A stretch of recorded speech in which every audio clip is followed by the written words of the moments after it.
మీరు ఎలాంటి బిజినెస్ చేస్తున్నా ఏఐ టూల్స్ ద్వారా మీ బిజినెస్ ని డబుల్ చేసుకోవచ్చు. జస్ట్ 49 రూపీస్కే AI tool. Welcome to Suman TV. నేను మీ సుమన్ టీవీ నాగ్. సో మంచు ఫ్యామిలీకి సంబంధించినటువంటి వాటిలో కనుక మనం చూస్తే రకరకాల కథనాలు వినిపిస్తున్నాయి. తండ్రి వెర్షన్ ఒకలా ఉంది, కొడుకు వెర్షన్ ఒకలా ఉంది అనేటువంటి కథనాలు ఎక్కువ చూస్తూ ఉన్నాం మనం. అయితే వీటి వెనక ఉండేటువంటి వాస్తవ కోణాలు ఏంటి, ఏం జరిగింది, అండ్ ఈ వారు ఇలానే కంటిన్యూ అవ్వడానికి గల ప్రధాన కారణాలు ఏంటి? అటువైపు మోహన్ బాబు గారు ఆల్రెడీ విషయాన్ని చెప్పడం జరుగుతుంది. అంటే కోడల దగ్గర నుంచి, కొడుకు దగ్గర నుంచి నాకు ప్రాణహాని ఉంది అనేటువంటి విషయాన్ని చెప్పినట్లయితే మనకు తెలుస్తోంది. అండ్ ఫ్యామిలీ నుంచే మాకు ప్రాణహాని ఉందని చెప్పేసి మనోజ్ చెప్తున్నట్లయితే తెలుస్తూ ఉంది. వీటికన్నిటికీ వెనక ఉండి సూత్రధారి, పాత్రధారి విష్ణు గారు ఏమైనా నడిపిస్తున్నారా, ఏం జరుగుతుంది అనేది ఈరోజు మనతో పాటు హైకోర్టు అడ్వకేట్ రవీంద్రనాథ్ గారు ఉన్నారు. అది వారి మాటలో అడిగి తెలుసుకుందాం. Hello sir. హాయ్ అండి నాగరాజ్ గారు. సార్, ఈ ఎంటైర్ ఎపిసోడ్లో కనుక మనం చూస్తే అండి, అటువైపు చూస్తేనేమో మనోజ్ గారు ఒకలాగా ఆయన స్టేట్మెంట్స్ పాస్ చేయడం జరుగుతుంది. అండ్ మెడికల్ రిపోర్ట్స్ కూడా దానికి సంబంధించినటువంటి విషయాలు మనం చూడటం జరిగింది. అండ్ ఆయన ఇచ్చినటువంటి స్టేట్మెంట్స్ కొన్ని ఉన్నాయి డిపార్ట్మెంట్కి. అండ్ అటువైపు నుంచి తండ్రి ఇతని మీద, నాకు అవతల వైపు నుంచి ప్రాణహాని ఉంది అనేటువంటి విషయాన్ని వెలిబుచ్చినట్లయితే తెలుస్తుంది మనకి. ఈ పాత్రలు ఈ విధంగా ఉంటే జనరల్గా, అంటే ఇలా జరుగుతూ ఉండేటువంటి ప్రాసెస్లో విష్ణు గారి పాత్ర అసలు దీంట్లో ఏంటి, ఏ మేరకు ఉంది, అట్ ద సేమ్ టైం ఎక్కడ ఈ ఎపిసోడ్కి సంబంధించినటువంటి వాటిలో గొడవ స్టార్ట్ అయిందంటారు? తల్లిదండ్రులు ఎంతో కష్టపడి ఆస్తులను సంపాదించినప్పుడు పిల్లలు మంచి వాళ్ళైతే మనం ఇచ్చినటువంటి ఆస్తులు వాళ్ళకి అవసరం లేదని, అదేవిధంగా ఒకవేళ పిల్లలు చెడ్డవారు అయినట్లయితే మనం ఇంత రాత్రి పగలు కష్టపడి, ఎంతో కష్టపడి టైంని కానీ అనేక రకాలుగా మనం సాక్రిఫైస్ చేసి ఏదైతే కూడబెట్టినటువంటి ఆస్తి కావచ్చు, సంపద కావచ్చు, వీటిని వాళ్ళు దుర్వినియోగం చేస్తారని ఒక నానుడైతే మనకు బాగా ప్రచారం ఉంటుంది. అదే ప్రచారానికి అనుగుణంగా ఈరోజు మంచు ఫ్యామిలీలో జరుగుతున్నటువంటి ఏదైతే ఈ దృష్టాంతం గడిచిన 2 రోజులుగా జరుగుతుందో ఇది డెఫినెట్గా దీనికి వర్తిస్తుందని చెప్పడంలో ఎటువంటి సందేహం అయితే లేదు. ముఖ్యంగా 2 రోజులుగా మంచు కుటుంబంలో, అంటే మోహన్ బాబు గారి యొక్క కుటుంబంలో ఏదైతే సంఘటనలు జరుగుతున్నాయో ఇది ఖచ్చితంగా ఆస్తికి సంబంధించిన విషయాలు జరుగుతున్నట్టుగా మనకు కొంత అర్థమవుతుంది.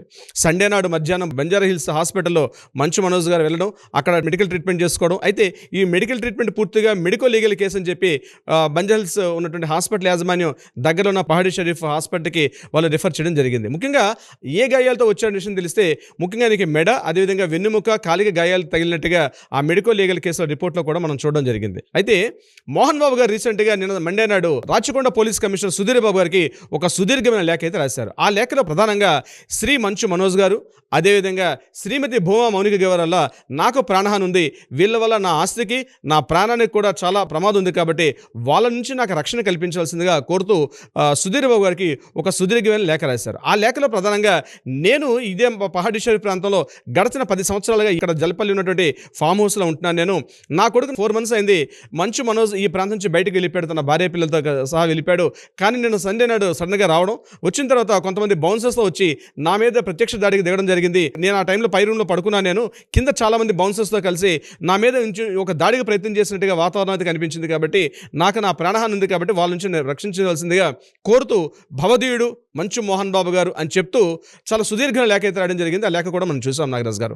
అయితే ఇదే సందర్భంలో పహాడీ షరీఫ్లో ఉన్నటువంటి ఎస్ఐ, ముఖ్యంగా గురువారెడ్డి గారు, ఈ యాక్చువల్గా జల్పల్లి ఫామ్ హౌస్ అనేది పహాడీ షరీఫ్ కిందకు వస్తుంది. అది జల్పల్లి పోలీస్ స్టేషన్ పరిధిలో ఈ యొక్క ఫామ్ హౌస్ వస్తుంది. ఇక్కడ ఉన్నటువంటి ఎస్ఐ గారికి ప్రత్యక్షంగా కలిశారు మంచు మనోజ్ గారు. కలిసి అతను కూడా రిటర్న్ కంప్లైంట్ ఇవ్వడం జరిగింది. ఆ రిటర్న్ కంప్లైంట్లో ఎక్కడ మంచు మోహన్ బాబు గారి పేరు కానీ ఎవరి పేరు ప్రస్తావించకుండా ఒక 2 వ్యక్తుల పేర్లు మాత్రం చెప్పడం జరిగింది. అందులో విజయారెడ్డి, కృష్ణ అని చెప్పి 2 వ్యక్తుల వల్ల నాకు చాలా ఇబ్బంది కలుగుతుంది.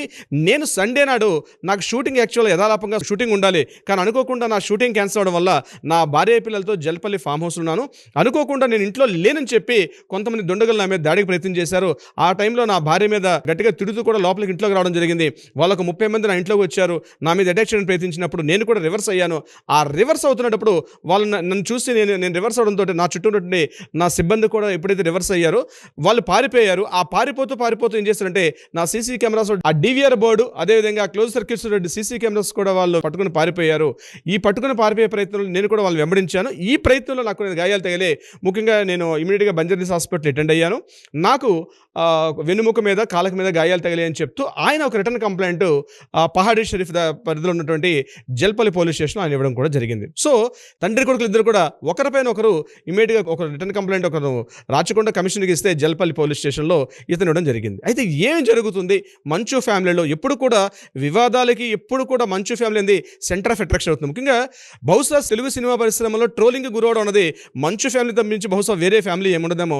ఎంటర్ త్రోట్ ఫ్యామిలీ కూడా ఇందులో ఇప్పుడు కూడా ట్రోలింగ్ కూడా గురవుతారు. ఇప్పుడు కూడా సెంటర్ ఆఫ్ అట్రాక్షన్ దాంట్లో కూడా. అయితే నిన్న సాయంత్రం మంచు లక్ష్మీ ప్రసన్న గారు మంచు మనోజ్ని ప్రత్యక్షంగా కలిసి ఒక హాఫ్ అన్ అవర్ సేపు మాట్లాడి మరలా ఆవిడ వెళ్ళిపోయారు. అంటే వీళ్ళందరూ కూడా మంచు విష్ణు దుబాయ్లో ఉన్నారు షూటింగ్ పర్పస్ సమ్ ఏదో పర్పస్లో బిజినెస్ పరంగా. ఆయన వచ్చేటప్పుడు కుటుంబ సభ్యులందరూ కూడా కూర్చొని దీని మీద కొంత వివరణ ఇచ్చే ప్రయత్నం చేస్తారు. అయితే ఆ పోలీస్ స్టేషన్ నుంచి బయటకు వెళ్ళే క్రమంలో మంచు మనోజ్ గారి మీడియా ప్రతినిధులు మాట్లాడేటప్పుడు మాత్రం ఆయన ఏమీ స్పందించకుండా తన కారులో ఎక్కి వెళ్ళిపోవడం కూడా జరిగింది. అయితే ఇక్కడ అందరూ కూడా మంచు విష్ణుబాబు వస్తేనే ఈ యొక్క డిస్కషన్ జరుగుతుంది అన్న విషయం జరుగుతుంది. ముఖ్యంగా ప్రాపర్టీస్ విషయంలో ఇద్దరు అన్నదమ్ముల మధ్య కూడా ప్రాపర్టీస్ విషయంలో మాత్రం కొంత ఇబ్బంది కలిగింది. మంచు మోహన్ బాబు గారు 4 to 5 years బ్యాక్ తన వేలినామాలో టోటల్గా ప్రాపర్టీస్ వాల్యూస్ అన్ని కూడా డివిజన్ చేసి పెట్టేశారు. ఎవరెవరి ప్రాపర్టీస్ ఎవరి అసెట్స్ ఎంతెంత ఉంటాయి అని చెప్పి. కానీ అయినప్పుడు కూడా మంచు మనోజ్ గారు మాత్రం కొంత అసంతృప్తిగా ఉన్నారు. తనకి ఇచ్చిన ప్రాపర్టీస్ మాత్రం మంచు విష్ణుకి ఇచ్చినంతగా నాకు ప్రాపర్టీస్ ఇవ్వలేదు. చాలా సంస్థలు డైరెక్టర్గా ప్రాధాన్యత వహిస్తున్నారు తప్పించి నాకు అందులో ప్రాతినిధ్యం లేదు కాబట్టి నాకు ఇంకా ఇవ్వమని చెప్పి కొంత ఒత్తిడి చేస్తున్నట్టుగా కొంత వార్తా కథనాలు అయితే మనకు కనిపిస్తున్నాయి. అయితే ఇక్కడ మంచు విష్ణు గారికి ఎన్ని ప్రాపర్టీస్ ఉన్నాయి, అదేవిధంగా మంచు మనోజ్ గారికి ఎన్ని ప్రాపర్టీస్ ఉన్నాయని కొంత మనకి డేటా దొరికింది. ఆ డేటాని మీతో షేర్ చేసుకునే ప్రయత్నం చేస్తాను నాగరాజ్ గారు. ఓకే. టోటల్గా మంచు విష్ణు గారు 9 కంపెనీల్లో డైరెక్టర్గా ఉన్నట్టుగా మనకు తెలుస్తుంది. అందులో ఒకటి వాల్మార్ ప్రాజెక్ట్ ప్రైవేట్ లిమిటెడ్, రెండవది Lakshmi Prasanna Infratech private limited, మూడవది Telugu warriors adventures private limited, నాలుగవది mini techno private limited, WeHub infra private limited, think smart ware interior private limited, spring board educational private limited, అదేవిధంగా 24 ఫ్రేమ్స్ ఇన్ఫ్రా ప్రైవేట్ లిమిటెడ్ అని చెప్పి ఈ 9 department అంటే 9 రకాల సంస్థల్లో కూడా డైరెక్ట్గా మంచు విష్ణు గారి డైరెక్టర్షిప్ అయితే ఉన్నట్టుగా తెలుస్తుంది. ఇందులో మంచు మనోజ్ గారు డైరెక్టర్ లేరు. ఇప్పుడు నేను చెప్పినటువంటి ఏవైతే పేర్లు చెప్పాను.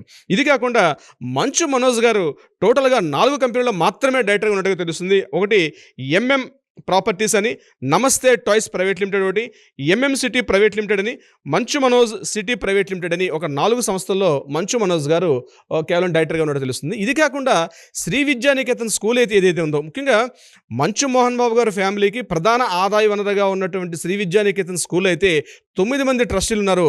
ఆ 9 మంది పేర్లు కూడా నేను మీకు వివరించే ప్రయత్నం చేస్తాను.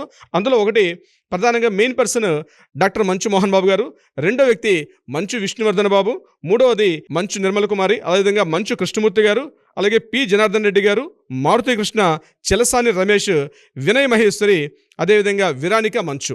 ఈ 9 పేర్లు కూడా శ్రీ విద్యానికేతన్ యొక్క ట్రస్ట్లో పేర్లు ఉన్నట్టుగా తెలుస్తుంది. ఇందులో మంచు మనోజ్ గారి యొక్క పేరు ఎక్కడ కూడా శ్రీ విద్యానికేతన్ స్కూల్లో లేదు.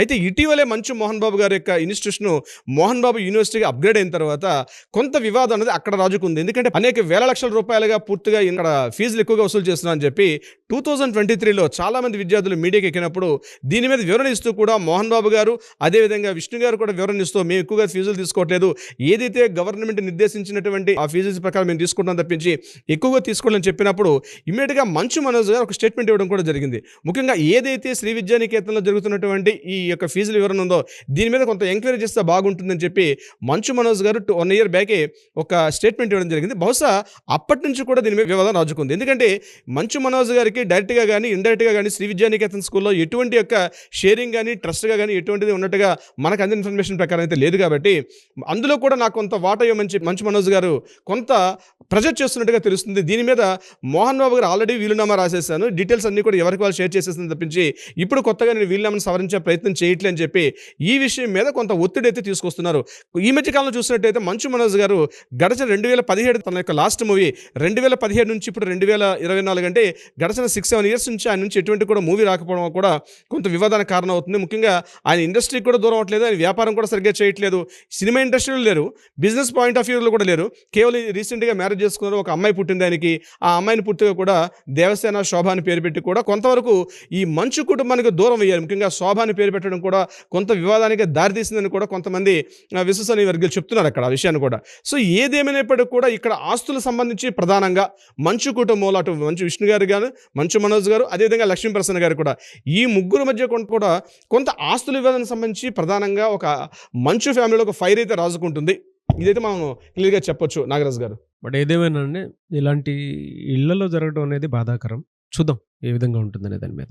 ముఖ్యంగా ఒక విషయం నాగరాజ్ గారు, మోహన్ బాబు గారు అంటేనే సినిమా ఇండస్ట్రీలో గడచిన 40 నుంచి 50 సంవత్సరాలుగా తనకంటూ ఒక ప్రత్యేక స్థానాన్ని ఎంతో కష్టపడి ఈ స్థానానికి వచ్చారు. అందులో నో డౌట్. ఈ విషయంలో ఎవరు కూడా కామెంట్ చేసే అవకాశం కూడా లేదు. ఆయన యొక్క యాక్షన్ కానీ, ఆయన యొక్క డిసిప్లిన్ కానీ, క్రమశిక్షణ కానీ. కానీ ఈ ఆస్తుల వివాదాలు ముఖ్యంగా కొడుకులు సరైనటువంటి ప్రయోజకులు కాకపోతే, నేను ఈ వర్డ్ వాడడానికి సాహసం చేస్తానండి. కొడుకులు సరైన ప్రయోజనం కాకపోతే ఎంత క్రమశిక్షణ కలిగినటువంటి వ్యక్తి అయినా సరే బహుశా ఇట్లానే మీడియాలోనో వార్తల్లోనో అంటే నాట్ ఓన్లీ ఒక మంచి విషయంలో జరిగింది కాబట్టి ఇవాళ మాట్లాడుకుంటున్నాం, కానీ ఇట్లాంటి సంఘటనలు ప్రతి వాడలో కూడా జరిగే అవకాశం కూడా ఉంటుంది. ప్రధానంగా ఆస్తులు ఎంతో కష్టపడి తల్లిదండ్రులు సంపాదిస్తారు. ఆస్తులు మాకు కావాలని చెప్పి తల్లిదండ్రులు పట్టించుకోకుండా తిరిగినటువంటి ఎన్నో కథనాలు మనం ఇదే వేదిక మీద మనం మాట్లాడుకున్నాం కూడా, ఆస్తులకు సంబంధించిన విషయాలు కూడా.